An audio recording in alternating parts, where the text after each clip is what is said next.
नमस्कार, खबर बयार के यूट्यूब चैनल में आपका स्वागत है। टिंकू दिवांगन के साथ मैं युवराज सिंह आज़ाद। नगर निगम के चुनाव होने को हैं और समय धीरे धीरे अब बीतता जा रहा है और हम नगर निगम के चुनाव के दौर में पहुंचने वाले हैं। लेकिन उससे पहले बहुत सी चर्चाएं शहर के अलग अलग वार्डों में, अलग अलग क्षेत्रों में शुरू हो चुकी हैं निगम चुनाव के संदर्भ में। इस वक्त हम हैं शहर के वार्ड नंबर 12 में और ये वार्ड के ये वार्ड जो है नगर निगम के सभापति जयंत ठेठवार का वार्ड है और इस वार्ड में से वो लगातार 6 बार चुनाव जीत चुके हैं। एक बार उनकी पत्नी चुनाव जीती थी, तो 6 जो चुनाव की जीत जो है वो जयंत ठेठवार जी के खाते में दर्ज है।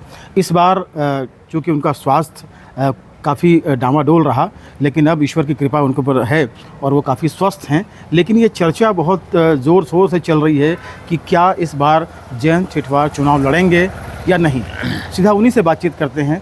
सबसे पहले जयंत ठेठवार जी, आप ये बताएंगे कि अब आपका स्वास्थ्य कैसा है?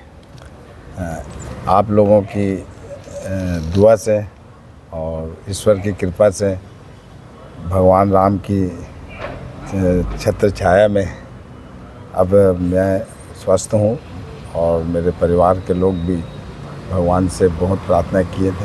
मोहल्ले के लोग, वार्ड के लोग, सबके आशीर्वाद से, दुआ से मेरा स्वास्थ्य ठीक है जी।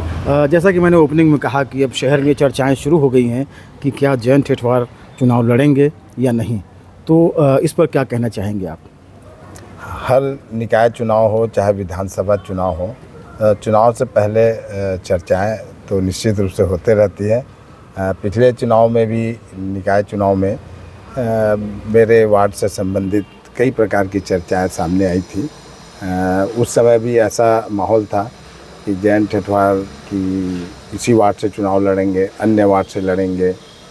किंतु मैं पहले भी इस बात को कहा था, आज भी इस बात को कह रहा हूँ कि मैं चुनाव यदि मेरे को लड़ना है तो मैं अपने वार्ड से ही लड़ूंगा। अगल बगल वार्ड से सारे लोगों से अच्छे रिश्ते हैं, सारे पार्षदों से।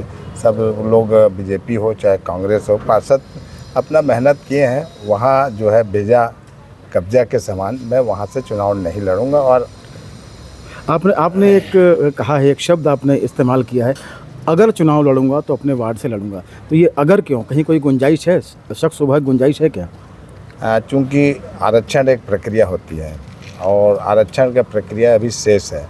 आरक्षण होगा उसके बाद चुनाव जो है अपने पूरे रूप में आता है। अभी मतदाता का कार्य चालू है। मतदाता के बाद सुनने में आ रहा है कि राज्य शासन जो है मतदाता वाला कार्य विलम्ब होने के कारण चुनाव 1-2 महीना विलम्ब से हो, ऐसा लगता है। अब आरक्षण के बाद चुनाव जो प्रक्रिया जो है मुख्य तभी दिखता है और जिनको चुनाव लड़ना रहता है वो भी सामने आता है।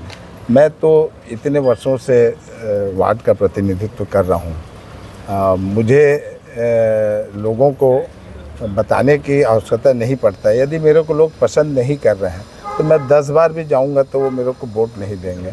और मेरे वार्ड में यदि मेरे को वो पसंद कर रहे हैं तो केवल चुनाव में एक दिन आशीर्वाद लेने जाऊंगा तो वोट देंगे, ऐसा मेरा विश्वास है। एक जो सवाल ये उठता है कि आरक्षण के भरोसे आप नहीं हैं। अगर आरक्षण किसी वर्ग के लिए होता है तो कहीं ना कहीं आपका कैंडिडेट जो है वो हमने देखा है, उसको आप चुनाव जितवा देते हैं, न केवल अपने वार्ड में, बाकी शहर के कई वार्डों में आपकी दखल है। इसके पहले भी कुछ चुनाव हुए, उपचुनाव हुए, उसमें शहर ने देखा है कि जहां आप प्रभारी रहते हैं वहां जीत दर्ज होती है। विधानसभा चुनाव की बात अगर हम छोड़ दें तो बहरहाल अगर चुनाव तारीख डिक्लेयर होती है, आरक्षण हो जाता है, तो क्या स्थिति रहने वाली है? क्योंकि इस वार्ड के लोग जयंत ठेठवार को देखना चाहते हैं, जो हमने पिछले 6 बार के चुनाव में देखा है और जो आंकड़े आए हैं उसके मुताबिक। पहला बात, आपने युवराज जी कहा कि अन्य वार्डों में जो लोग चुनाव लड़ रहे हैं, नहीं, ऐसा नहीं है। मैं कहीं से किसी को चुनाव नहीं लड़वाया हूँ। चुनाव स्वयं वो लड़ना चाहते हैं। नहीं, मैंने ये नहीं कहा कि आपने चुनाव लड़वाया। मैंने कहा कि आपकी पार्टी कांग्रेस के प्रत्याशी अगर चाहे उपचुनाव में हो, चाहे इस तरह के चुनाव में, आपकी दखल वहाँ रहती है और आप काम करते हैं, प्रत्याशी को उसका फ़ायदा मिलता है। मेरे कहने का आशय ये है, मैंने ये नहीं कहा कि आपने कहीं किसी को प्रत्याशी बना दिया, खड़ा कर दिया। आपने व्यक्तिगत तौर पर नहीं किया, पार्टी ने जो किया आपने उसको जिताया। और मैंने फिर कहा, अभी इस बार फिर कह रहा हूँ विधानसभा चुनाव को अलग करके बात कर रहा हूँ मैं। चूँकि पिछले निकाय चुनाव में मैं अध्यक्ष का जिला कांग्रेस कमेटी के अध्यक्ष था, तो उस नाते कांग्रेस के जो प्रत्याशी थे, तो जहाँ परिचय के हैं 4 वोट 10 वोट मेरे जाने से अतिरिक्त तो उनको मिल सकता है, तो वहाँ मैंने प्रयास किया था। और उनका स्वयं का उनका मेहनत था और उनका परिचय था, उनका गट्स था जो पार्षद जीत के आए हैं।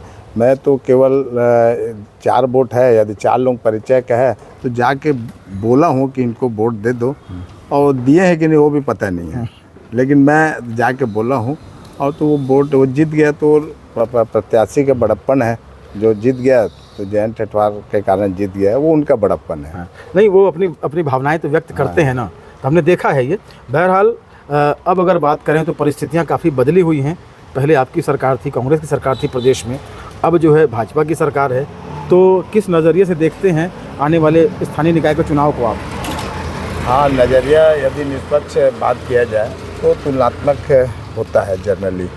पहला कार्यकाल बीजेपी का जब रहा था तो लोग उसको देख के जो उसमें अगला जो निकाय का महापौर चुनाव था उसको वोट दिए थे, फिर कार्यकाल देख के फिर वोट दिए थे।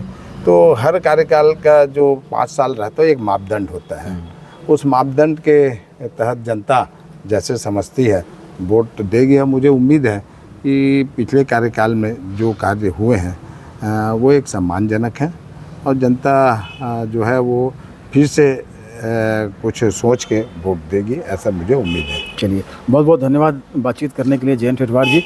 और एक बार फिर हम ईश्वर से कामना करते हैं कि आप हमेशा स्वस्थ रहें और लगातार सक्रिय रहें, क्योंकि शहर की जनता, आपके वार्ड की जनता और हम तमाम लोग जो है जो आपसे जुड़े हुए हैं, आपको हमेशा स्वस्थ देखना चाहते हैं, सक्रिय देखना चाहते हैं। बहुत बहुत धन्यवाद बातचीत करने के लिए। तो ये थे जयंत ठेठवार जो बता रहे थे कि अभी आरक्षण की प्रक्रिया बाकी है, लेकिन जैसा भी होगी, परिस्थितियाँ जो भी होंगी, लेकिन जिस तरीके से चीज़ें इस वार्ड से निकल कर आ रही हैं, तो मुझे लगता है, हमारा ये आकलन है कि जयंत ठेठवार फिर उसी ऊर्जा के साथ यहाँ सक्रिय दिखाई देंगे। और आगे क्या होता है वो तो समय के गर्भ में है। बहरहाल इस वीडियो में बस इतना ही। हमारे खबर बयार के यूट्यूब चैनल को अधिक से अधिक सब्सक्राइब करें, हमारे कंटेंट लाइक करें, शेयर करें और हमें मदद करें। नमस्कार।